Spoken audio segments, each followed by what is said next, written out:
తెలంగాణ ప్రభుత్వం నిర్వహిస్తున్నటువంటి teacher eligibility test ఉపాధ్యాయ అర్హత పరీక్ష టెట్గా నిర్వహిస్తున్నటువంటి ఈ పరీక్ష కోసం టీసాట్ నిర్వహిస్తున్నటువంటి ఈ కోచింగ్ నాకు మీ అందరికీ స్వాగతం. ఇందులో భాగంగా మనం గణిత శాస్త్రంలో వచ్చేటటువంటి అంశాలను గురించి చర్చించుకోబోతున్నాం. గణిత శాస్త్రానికి సుమారు 30 మార్కులు కేటాయించబడ్డాయి. ఇందులో 24 మార్కులు కంటెంట్నకు, 6 మార్కులు పెడగాజీనకు కేటాయించబడ్డాయి. ఈ కంటెంట్లో మొదటి భాగం నెంబర్ సిస్టమ్, సంఖ్యామానం. ఈ సంఖ్యామానాన్ని గురించి నేర్చుకుందాం. ఈ పేపర్ 1లో ఏ అంశాలు వస్తాయనేది ఒకసారి పరిశీలిస్తే పేపర్ 1లో వివిధ రకాలైనటువంటి సంఖ్యలు, సంఖ్యామానాలు, సరి సంఖ్యలు, ప్రధాన సంఖ్యలు, కవల ప్రధాన సంఖ్యలు, పరస్పర ప్రధాన సంఖ్యలు, కరణీయ సంఖ్యలు, అకరణీయ సంఖ్యలు, కరణీయ సంఖ్యల్ని అకరణీయ సంఖ్యల్ని భిన్న రూపంలో రాయటము, అలాగే మనకు అకరణీయ కారణాంకాల ద్వారా ఒక కరణీయ సంఖ్యని అకరణీయ సంఖ్యగా మార్చటము, రోమన్ సంఖ్యలు, గసాబా, కసాగు, ఈ అంశాలన్నీ మనకు పరీక్షించే అవకాశం ఉంది. అందుచేత ఈ అంశాలన్నింటినీ సోదాహరణంగా మనం ఇప్పుడు చర్చించుకుందాం. ముందుగా సంఖ్యామానం చూద్దాం. సంఖ్యామానాలు మనకు సహజ సంఖ్యలు అంటే న్యాచురల్ నెంబర్స్, పూర్ణాంకాలు అంటే హోల్ నెంబర్స్, పూర్ణ సంఖ్యలు అంటే ఇంటీజర్స్, అకరణీయ సంఖ్యలు రేషనల్ నెంబర్స్, కరణీయ సంఖ్యలు ఇర్రేషనల్ నెంబర్స్, వాస్తవ సంఖ్యలు రియల్ నెంబర్స్, ఇమాజినరీ నెంబర్స్ కల్పిత సంఖ్యలు, సంకీర్ణ సంఖ్యలు కాంప్లెక్స్ నెంబర్స్ అని 8 సంఖ్యామానాలు మనకున్నాయి. ఇందులో ఈ 8 సంఖ్యామానాల మధ్య అవినాభావ సంబంధానికి, వాటి మధ్య ఉన్నటువంటి సంబంధం మీద ఒక ప్రశ్న అడిగే అవకాశం ఉంటుంది. 1, 2, 3, 4, 5 అండ్ సో ఆన్ మనం లెక్కించడానికి ఉపయోగించే ఈ అంకెలని మనము సహజ సంఖ్యలు, గణన సంఖ్యలు అంటారు. 0తో కూడిన సహజ సంఖ్యల్ని మనకు పూర్ణాంకాలు అంటారు. ఎందుచేత మనకు కేవలం కొన్ని వస్తువులు ఉన్నాయి అంటే ఎన్ని వస్తువులు ఉన్నాయని అడిగారు అనుకోండి, 4 వస్తువులు ఉన్నాయి, లేదా 10 వస్తువులు ఉన్నాయి, లేదా 50 వస్తువులు ఉన్నాయి అని చెప్తాం. అంటే కొన్నింటిని లేదా మొత్తాన్ని చెప్పడానికి మనకు ఒక సంఖ్య అవసరమవుతుంది. ఆ సంఖ్యను మనం సూచిస్తాం. కాబట్టి వీటిని గణన సంఖ్యలు అన్నారు. మరి ఏమీ లేదు అని చెప్పాలనుకోండి, ఏం అవసరమవుతుంది? 0 అవసరమవుతుంది. అంటే మనకు పూర్ణత్వం కోసం మనం 0ని కలపవలసి వస్తుంది. కాబట్టి 0తో కూడిన సంఖ్యల్ని పూర్ణాంకాలు అంటారు, పూర్ణాంకాలు అంటారు, హోల్ నెంబర్స్ అని కూడా అంటారు. ఓకే, కొన్ని సందర్భాల్లో మనం కొంత వ్యతిరేక గుర్తులో చెప్పబడుతుంది. ఉదాహరణకు తూర్పు పడమరలు పరస్పర వ్యతిరేక దిశల్లో ఉంటాయి కదా. తూర్పు దిశలో 4 కిలోమీటర్లు ప్రయాణం చేసాం, తిరిగి పడమర దిశకు తిరిగి 4 కిలోమీటర్లు ప్రయాణం చేసాం. ఇలా మనం తూర్పు దిశకు వెళ్ళేటువంటి దూరాన్ని 4 కిలోమీటర్ ప్లస్ 4గా సూచించామనుకోండి, పడమర దిశగా వెళ్ళే దూరాన్ని -4గా సూచించాలి. ఎందుచేత తూర్పు పడమరలు అనేటువంటివి పరస్పర వ్యతిరేక దిశల్లో ఉంటాయి. అంటే దిశను సూచించడానికి మనం ప్లస్ మైనస్ వాడాం. ఇప్పుడు 4 రూపాయలు క్రెడిట్ చేశారు, ఇచ్చారు. మీరు 4 రూపాయలు దాచుకున్నారు, దాచుకునేదానికి ప్లస్ 4 అని చెప్పారు. 4 రూపాయలు అప్పు తీసుకున్నారు, మరి సూచించాలంటే వేరొక గుర్తు కావాలి కదా. ఈ అప్పుగా తీసుకున్న దాన్ని -4 అని చూస్తాం. అంటే ఇక్కడ రుణ సంఖ్యలు, ధన సంఖ్యలు వాడుతున్నాం. రుణ సంఖ్యలు, ధన సంఖ్యలు, 0 ఈ మూడింటిని కలిపి మనం పూర్ణ సంఖ్యలు అంటారు. ఓకే, మీ దగ్గర ఒక యాపిల్ పండు ఉంది అనుకోండి, ఆ యాపిల్ పండులో సగభాగాన్ని మీ ఫ్రెండ్కి ఇచ్చారు, సగభాగాన్ని సూచించాలి. ఇప్పుడు ఎలా సూచిస్తారు? యాపిల్ అనేది మొత్తం ఒకటి సూచి, అందులో సగము దీన్ని సూచించడానికి 1/2. నలుగురు ఉన్నారనుకోండి, నలుగురికి సమానంగా పంచాలనుకోండి, 4 సమాన భాగాలు చేస్తారు, 1/4. చూసారా? ఇలా భిన్నాలు కూడా వస్తాయి. ధన సంఖ్యలు, రుణ సంఖ్యలు, 0 ఇలా భిన్నాలతో కూడినటువంటి సంఖ్యల్ని మనం అకరణీయ సంఖ్యలు అంటారు. కొన్ని సంఖ్యల యొక్క వర్గాన్ని కనుక్కోలేము. ఆ సంఖ్యలు ఏంటంటే అటు ఆవర్తిత దశాంశాలు కావు, అలాగే అంతమయ్యే దశాంశాలు కావు. ఇలా ఆవర్తనము కాని అంతము కాని దశాంశ భిన్నాన్ని మనం కరణీయ సంఖ్యలు అంటారు, ఇర్రేషనల్ నెంబర్స్ అంటారు. చూసారా? కొన్ని రుణ సంఖ్యల యొక్క వర్గమూలాన్ని కనుక్కున్నాం. √-2, √-3 వీటిని కల్పిత సంఖ్యలు అంటారు. వాస్తవ సంఖ్యల్ని రుణ సంఖ్యల యొక్క వర్గమూలాన్ని అంటే కల్పిత సంఖ్యలతో కూడినటువంటి సంఖ్యలు అంటే a+bi రూపంలో ఉన్నటువంటి వాటిని మనం సంకీర్ణ సంఖ్యలను చూసారా. వివిధ రకాలైనటువంటి సంఖ్యామానాలు వచ్చాయి. ఇప్పుడు ఈ సంబంధాన్ని మనం ఏంటో ఒకసారి చూద్దాం. సహజ సంఖ్యలు అంటే n, పూర్ణ సంఖ్యలు అంటే w పూర్ణాంకాలు, పూర్ణ సంఖ్యలు అంటే z, అకరణీయ సంఖ్యలు అంటే q, కరణీయ సంఖ్యలు q', కొన్ని సందర్భాల్లో p అని కూడా వాడతారు. కల్పిత సంఖ్యలు i, సంకీర్ణ సంఖ్యలు c. ఇవి 8 రకాలైనటువంటి సంఖ్యామానాలు. ఈ సహజ సంఖ్యలకు సున్నాను చేర్చితే పూర్ణాంకాలు వస్తాయి. కాబట్టి n is subset to w అంటారు. పూర్ణాంకాలకి రుణ సంఖ్యలు కూడా జత చేరిస్తే వచ్చేవి పూర్ణ సంఖ్యలు. w subset to z. దశాంశాలని దశాంశ భిన్నాలని మనం కూడితే వచ్చేటటువంటి సంఖ్యలు అకరణీయ సంఖ్యలు. So belongs to subset to q. అంతము కానీ ఆవర్తనము కానీ దశాంశ భిన్నాల్ని కరణీయ అంటే కరణీయ సంఖ్యలు వేరేగా మనం సూచిస్తాం. q' ఒక పక్కన ఉంటుంది. ఈ q is subset to complex numbers. ఇది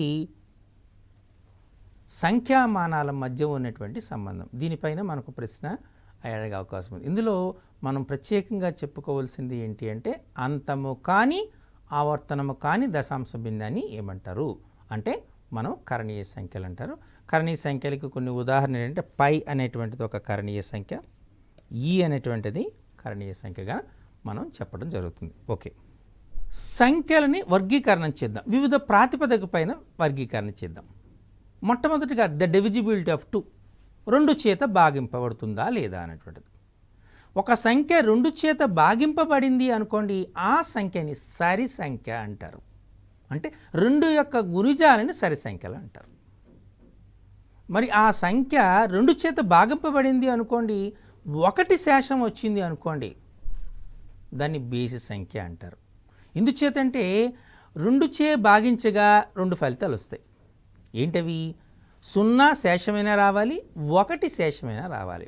0 శేషము అంటే నిశ్శేషంగా భాగింపబడాలి, 1 శేషము అంటే మనకు బేసి సంఖ్య అయింది కదా. అందుచేత 2 చే భాగించగా వచ్చే ఫలితాలు మనకేమవుతాయి? 0 కానీ 1 కానీ శేషం వస్తుంది. 0 శేషం వచ్చిందనుకోండి సరి సంఖ్య అవుతుంది, 1 శేషం వచ్చిందనుకోండి బేసి సంఖ్య అవుతుంది. సరి సంఖ్యని సాధారణంగా మనం 2n అనేటువంటి సంకేతంతో సూచిస్తాం. దీన్ని సరి సంఖ్య, ఈవెన్ నెంబర్ అంటారు. సరి సంఖ్య 2 చే భాగించగా 1 శేషం వచ్చినటువంటి సంఖ్యని బేసి సంఖ్యలు అంటారు. అంటే మనకు 2n-1 కానీ 2n+1 కానీ రూపంలో ఉన్న వాటిని బేసి సంఖ్యలు అంటారు. ఇది ఇలా 2 చే భాగించగా వచ్చే ఫలితం ఆధారంగా మనం సంఖ్యల్ని 2 రకాలుగా వర్గీకరణ చేసాం. సరి సంఖ్యలు, బేసి సంఖ్యలు. ఓకే, సో సరి సంఖ్యల యొక్క సాధారణ రూపం ఏంటి? 2n. బేసి సంఖ్యల యొక్క సాధారణ రూపం ఏంటి? 2n-1 are 2n+1. ఓకే, ఈ రకంగా మనం చూడొచ్చు. 2 సరి సంఖ్యల మొత్తము సరి సంఖ్య, 2 సరి సంఖ్యల భేదము సరి సంఖ్య, 2 సరి సంఖ్యల లబ్ధము సరి సంఖ్య. సరి సంఖ్యల భాగాహారం అనేటువంటి సరి సంఖ్య కాదనేటువంటి మనం చెప్పే అవకాశం పూర్తిగా లేదు. అంటే అది డిపెండ్ అపాన్ ద ఫ్యాక్టర్స్. అలాగే 2 బేసిస్ సంఖ్యల మొత్తము సరి సంఖ్య అవుతుంది, 2 బేసిస్ సంఖ్యల భేదము సరి సంఖ్య అవుతుంది. కానీ 2 బేసిస్ సంఖ్యల లబ్ధము బేసిస్ సంఖ్య అవుతుంది. ఈ ఫలితాలు చాలా జాగ్రత్తగా గుర్తుపెట్టుకోవాలి. ఇప్పుడు వేరొక ప్రాతిపదికను మనం తీసుకుందాం. ఒక సంఖ్య యొక్క కారణాంకాల గురించి ప్రాతిపదికగా. కారణాంకం అంటే ఏంటి? ఒక సంఖ్యని నిశ్శేషంగా భాగించే సంఖ్యని కారణాంకం అంటారు.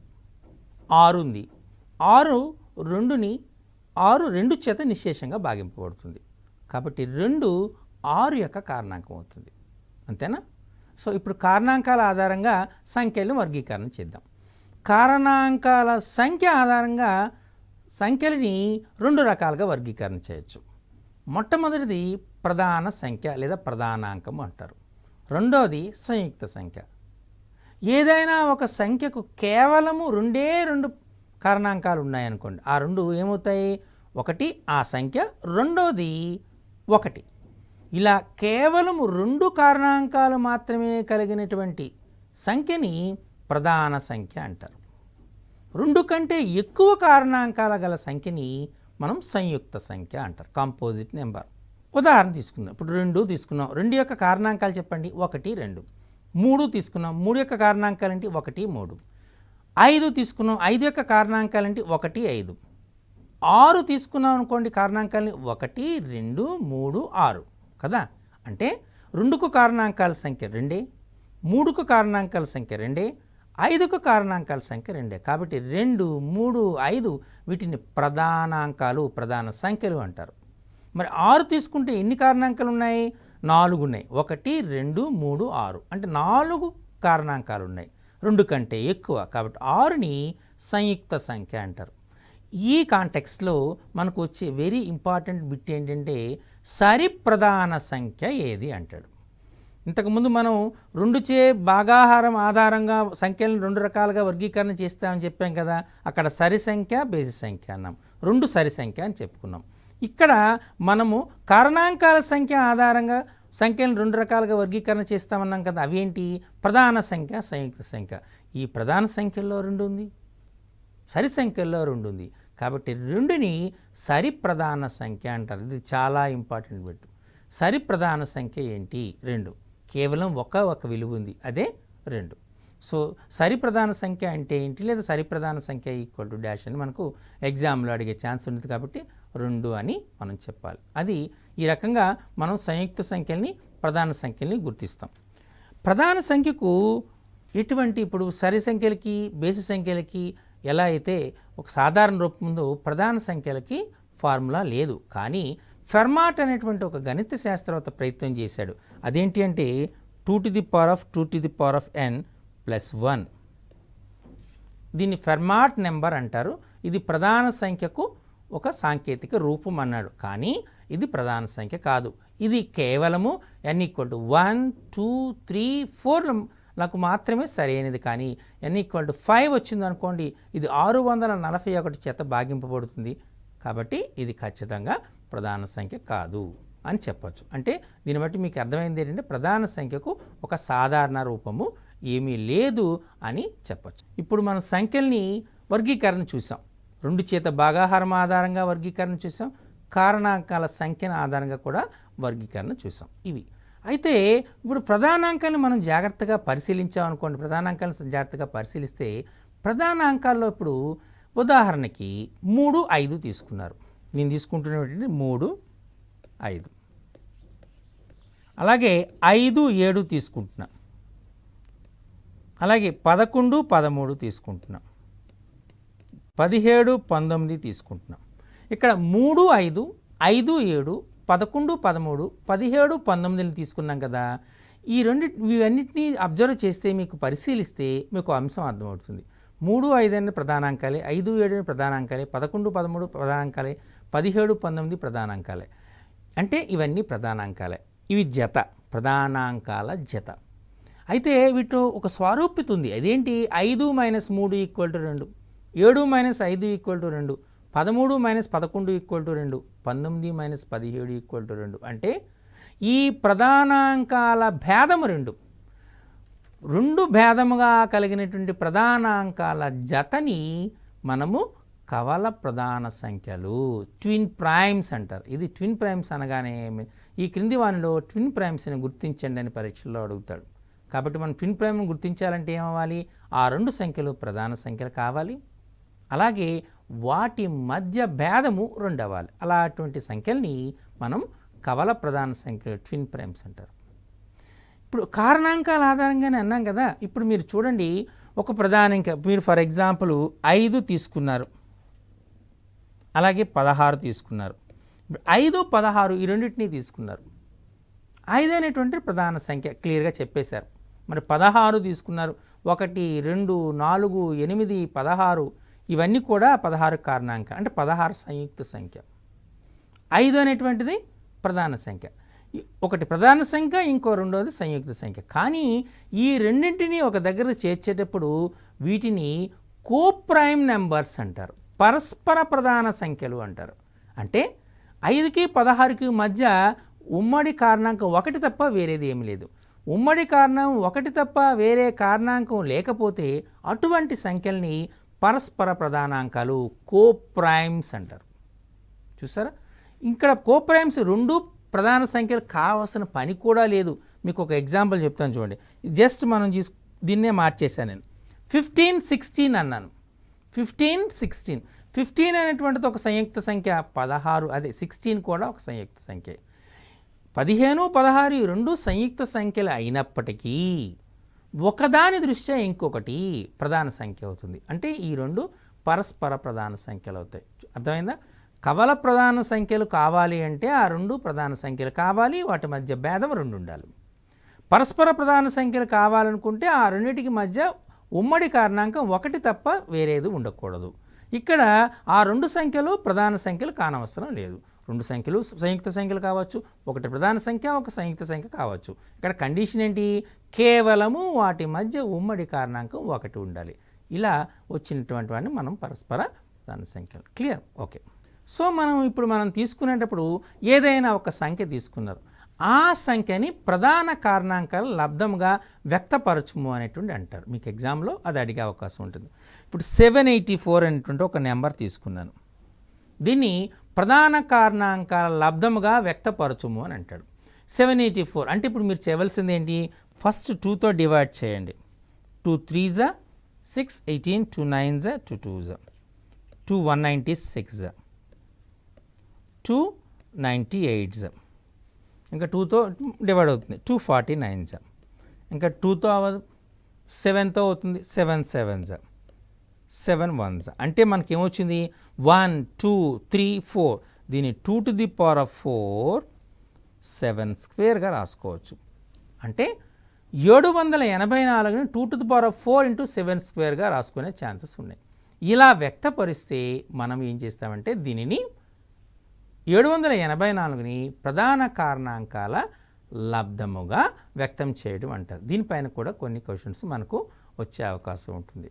సో మనకు ఇలా ఇచ్చాడు, ఏదైనా దానికి ఒక సంఖ్య ఇచ్చేసి ఆ సంఖ్యని మనం ఫర్ ఎగ్జాంపుల్ 120 ఇచ్చాడు. 120 అనగానే మనకు కాస్త ఐడియా రాగానే ఎప్పుడు వస్తుంది?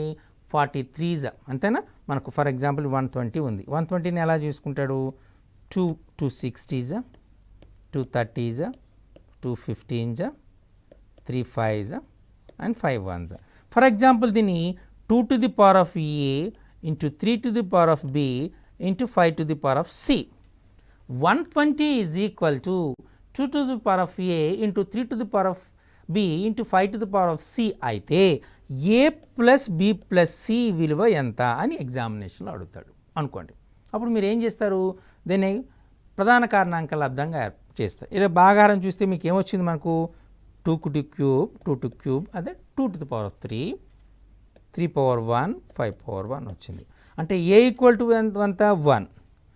a equal to 3, b is equal to 1, c equal to 1. అంటే 3 + 1 + 1 ఎంత వచ్చింది మనకు? 5. చూసారా? ఇలా వీటిపైన మనకు టెట్ ఎగ్జామ్లో క్వశ్చన్ ఈ రకంగా అడిగే అవకాశం ఉంటుంది. ఇలా ప్రధాన కారణాంకాల లబ్ధంగా వ్యక్తపరచడం పైన మనకు క్వశ్చన్లు వచ్చే అవకాశం ఉంటుంది. ఓకే, ఇంకా మనం ఉపయోగించవలసిన ఇంకో అంశం ఏంటంటే కసాగు, దాన్ని LCM అంటారు. అలాగే గసాబా, GCD అంటారు. కసాగు కనిష్ట సామాన్య గుణిజము, గసాబా అంటే గరిష్ట సామాన్య భాజకము అంటారు. Least common multiple LCM, greatest common divisor GCD. ఈ కాన్సెప్ట్ అనేటువంటిది చాలా ఉపయోగం ఉంటుంది. ఫర్ ఎగ్జాంపుల్ మీరు వీటిని చాలా సందర్భాల్లో ఉపయోగిస్తారు. వేరు వేరు కొలతలు కలిగినటువంటి పాత్రలో ఉన్నటువంటి పాలని ఒక నిర్దిష్టమైన కొలతలో వాళ్ళ పాత్రతో పోలిస్తే ఎన్ని పాత్రలు అవుతాయి అనేటువంటి క్వశ్చన్ అడిగాడు అనుకోండి. ఫర్ ఎగ్జాంపుల్ ఒక దాంట్లో 24 లీటర్స్ ఉన్నాయి, ఇంకో దాంట్లో 30 లీటర్స్ ఉన్నాయి, ఇంకో దాంట్లో 36 లీటర్స్ ఉన్నాయి, మన దగ్గర 5 లీటర్స్ అనేటువంటిది ఒక పాత్ర ఉంది. అలా ఉండేటప్పుడు ఎన్ని పాత్రలు అవుతాయి అనేటువంటి డౌట్. ఈ కైండ్ ఆఫ్ క్వశ్చన్స్ మనకు ఎగ్జామినేషన్లో అడుగుతాడు. అప్పుడు మనం చేయవలసిన పని ఏంటి అంటే వాటి యొక్క కసాగును కనుక్కోవడం చేయాలి. అలాగే గసాబా, గరిష్ట సామాన్య భాజకం. దీనిపైన ఈ కసాగు గసాగాల్ని ఎలా కనుక్కుంటారో ఒక ఉదాహరణ ద్వారా మనం పరిశీలించేద్దాం. ఫర్ ఎగ్జాంపుల్ ఇప్పుడు మనకి ఇచ్చి నేను మాట్లాడే 24, 30, 48 ఇచ్చాడు. వీటి యొక్క కసాగును ఫైండ్ అవుట్ చేయమన్నాడు. 24, 30, 48 దీని యొక్క కసాగును ఫైండ్ అవుట్ చేయాలి. దీనికి 2 పద్ధతులు ఉంటాయి. అయితే ఎగ్జామినేషన్ పాయింట్ ఆఫ్ వ్యూలో ఎలా చేస్తామని డిస్కస్ చేద్దాం. 24, 30, 48 తీసుకున్నాం. దీన్ని తీసుకున్నప్పుడు మీరు చేయవలసిన పని ఏంటి? ప్రధాన కారణాంకాలుగా రాయండి. 24 తీసుకున్నారు, 2 2 జా 4, 4 2 జా 8, 8 3 జా 24. ఓకే. 30 తీసుకున్నారు, 2 15 జా 2 3 జా 5 జా 2 3 జా 6, 6 5 జా 30. 48 తీసుకున్నారు, 2 2 జా 4, 4 2 జా 8, 8 2 జా 16, 16 3 జా 48. ఇక్కడ మనం తీసుకుంటే ఈ మూడిట్లో 2 ఉంది, ఈ మూడిట్లో ఒక 3 ఉంది, అంతేనా మనకు వచ్చింది. అంటే దీంట్లో ఉమ్మడిగా ఒక 2 ఉంది కాబట్టి ఈ 2ని తీసుకోండి, దీంట్లో ఉమ్మడిగా ఉంది కాబట్టి ఈ 3ని తీసుకోండి. 2 3 జా 6, 6 అనేటువంటిది మనకు లీస్ట్ కామన్ మల్టిపుల్ అనేది అవుతుంది. ఎల్సిఎం మనం దీన్ని తీసుకోనికి జీసీడీ అవుతుంది, గరిష్ట సామాన్య భాజకము అవుతుంది. అంతేనా? మీకు కావాలంటే సింపుల్గా కూడా ఆలోచిస్తే మీరు చెప్పవచ్చు. 24ని 6 4 జా రాసుకోవచ్చు, 30ని 6 5 జా రాసుకోవచ్చు, 48ని 6 8 జా రాసుకోవచ్చు. కాబట్టి ఇక్కడ గరిష్ట సామాన్య భాజకము అనేది 6 అవుతుందని క్లియర్గా చెప్పొచ్చు. దీన్ని వేరొక పద్ధతిలో కూడా మనం చేస్తారు. ఎలాని? 24, 30, 48 కదా. ఈ 24, 30ని మనం తీసుకుందాం. 30ని 24తో డివిజన్ చేయాలి. 24 1 జా 24, కరెక్ట్. 6 6 4 జా 24, 0. అంటే మనకి ఇక్కడ ఏమొచ్చింది? 6 వచ్చింది. ఈ 6 చేత 48ని డివైడ్ చేయాలి. 6 8 జా 48, 0. దీన్ని లాంగ్ డివిజన్ మెథడ్ అంటారు. ఈ లాంగ్ డివిజన్ మెథడ్లో చూస్తే చివరకు మనకు వచ్చినట్టు గసాబా 6 వచ్చింది. ఈ రకంగా గసాబాను ఫైండ్ అవుట్ చేసే అవకాశం ఉంటుంది. ఓకే. సో మనం ఈ గసాబాల్ని ఈ రకంగా మనం ఫైండ్ అవుట్ చేస్తాం. అదే కసాగు కట్టాలనుకోండి, కసాగు తీసుకుందాం. 24, 30, 48 కసాగు కట్టమన్నాం కదా, వేస్తున్నా. 6 4 జా 6 5 జా 6 8 జా 4 1 జా 5 జా 2 జా 6 4 జా 24, 24 5 జా 120, 122 జా 240. మనకు 240 అనేటువంటి కసాగు అవుతుంది. ఈ రకంగా మనము కసాగు గసాబాలను కనుక్కునే అవకాశం ఉంటుంది. ఇప్పుడు మనకు ఇందులో చాలా ఇంపార్టెంట్ కాన్సెప్ట్ అనేటువంటి రోమన్ నెంబర్స్ గురించి నేర్చుకుంటాం. రోమన్ నెంబర్స్ మనం తీసుకుంటే రోమన్ నెంబర్స్ని జనరల్గా ఏం చేస్తామంటే 1 అంటే 1, అలాగే వి అంటే 5, వి అంటే 5, ఎక్స్ అంటే 10, ఎల్ అంటే 50, సి అంటే 100, డి అంటే 500, ఎం అంటే 1000, ఐ అంటే 1, వి అంటే 5, ఎక్స్ అంటే 10, ఎల్ అంటే 50, సి అంటే 100, డి అంటే 500, ఎం అంటే 1000. ఇది మనకు ఈ రోమన్ సంఖ్య దానిలో వాడాలి. ఓకే, దీన్ని ఎలా చేస్తాము? ఇప్పుడు వీటిని ఎలా చేస్తాం చూడండి. ఫస్ట్ మనకు 4 రావాలి. 4 రావాలంటే 5 కంటే 1 తక్కువ ఉంటుంది కాబట్టి 4ని ఐవిగా రాస్తాం. అదే 6 అనుకోండి, 5 కన్నా 1 ఎక్కువ ఉంటుంది కాబట్టి విఐ అంటే ఐవి రాసేది 4, విఐ అనేటువంటి 6.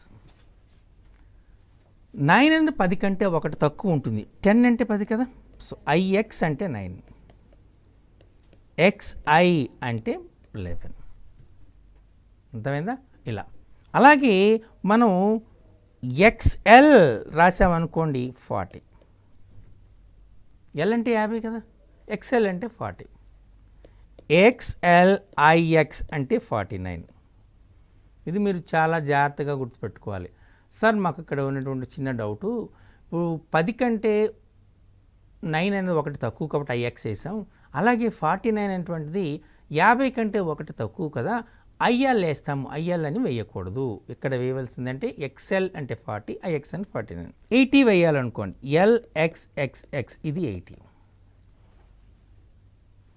అదే LXXXIX అంటే 89. XC అంటే 90, XC1 అంటే 91, XCIX అంటే 99, C అంటే 100. చూసారా? ఈ రకంగా మనం వేసుకోవచ్చు. 400 తీసుకున్నాం అనుకోండి, 400 అంటే CD అంటే 400, CD అంటే 400, CD 400, 499 నాకు కావాలి, 499 కావాలి. 99 అంటే ఏంటి చెప్పాము? XCIX, CDXCIX అనేది 499 అవుతుంది. ఇది గుర్తుపెట్టుకోవాలి. అదే 999 కావాలి నాకు. M కన్నా ఒకటి తక్కువ కదా, M కన్నా ఒకటి తక్కువ కాబట్టి మనం ఏం చేయాలి? CM అంటే 900, 99 అంటే XCIX, ఇది 999.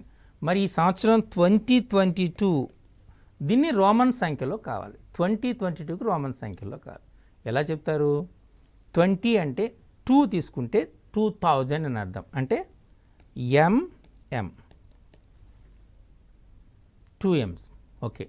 22 అంటే 20, XX 20, 2II, MMXX II అనేటువంటిది 2022 అవుతుంది. ఓకే. సో మీకు వీటిపైన కొన్ని సందర్భాల్లో క్వశ్చన్స్ కూడా రావచ్చు. ఎడిషన్స్, సబ్ట్రాక్షన్స్ అనే క్వశ్చన్స్ రావచ్చు. For example CCIX plus CDVI what is it's total అని అడుగుతాడు. CCIX అంటే అర్థం ఏంటి? CC అంటే 200, IX అంటే 9, అంటే ఇది 209 అని అర్థం. CD అంటే 400, VI అంటే 6, ఇది 406 అని అర్థం. అంటే యాడ్ చేస్తే మనకి ఎంత వస్తుంది? 615. 615. D అంటే 500, C వేస్తే 600, 15 10V, DCXV అని చేయాలి. ఇలా ఎడిషన్ కూడా రోమన్ సంఖ్యల్లో ఇచ్చి ఇలా ఇచ్చి వాటిని అడిగే ఛాన్సెస్ ఉంటాయి కాబట్టి వీటిని జాగ్రత్తగా పరిశీలించాలి. ఇలా రోమన్ సంఖ్యల్ని ఇచ్చేటప్పుడు మనకు ఎడిషన్స్, సబ్ట్రాక్షన్స్ అనేటువంటివి గుర్తుంటాయి. ఈ రకంగా మనం ఇచ్చినటువంటి సంఖ్యల్ని రోమన్ సంఖ్యామానంలోకి మార్చవచ్చు, లేదా రోమన్ సంఖ్యామానంలో ఇచ్చినటువంటి సంఖ్యల్ని మనము హిందూ సంఖ్యామానంలోకి మార్చడం జరుగుతుంది. వీటిపైన మనకు సరైన అవగాహన ఉండాలి.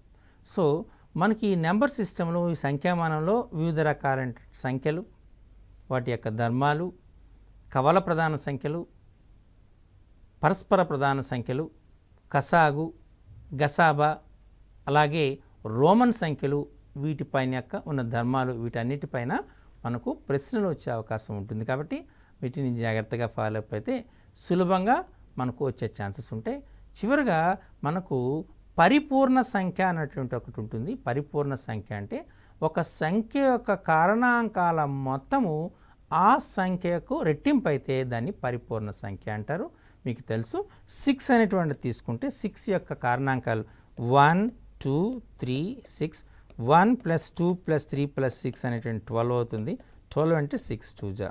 అలాగే 28 తీసుకున్నారనుకోండి, 1 2 4 7, ఓకే, 14 28, ఈ మొదటి 56 అవుతుంది, అంటే 228 జా.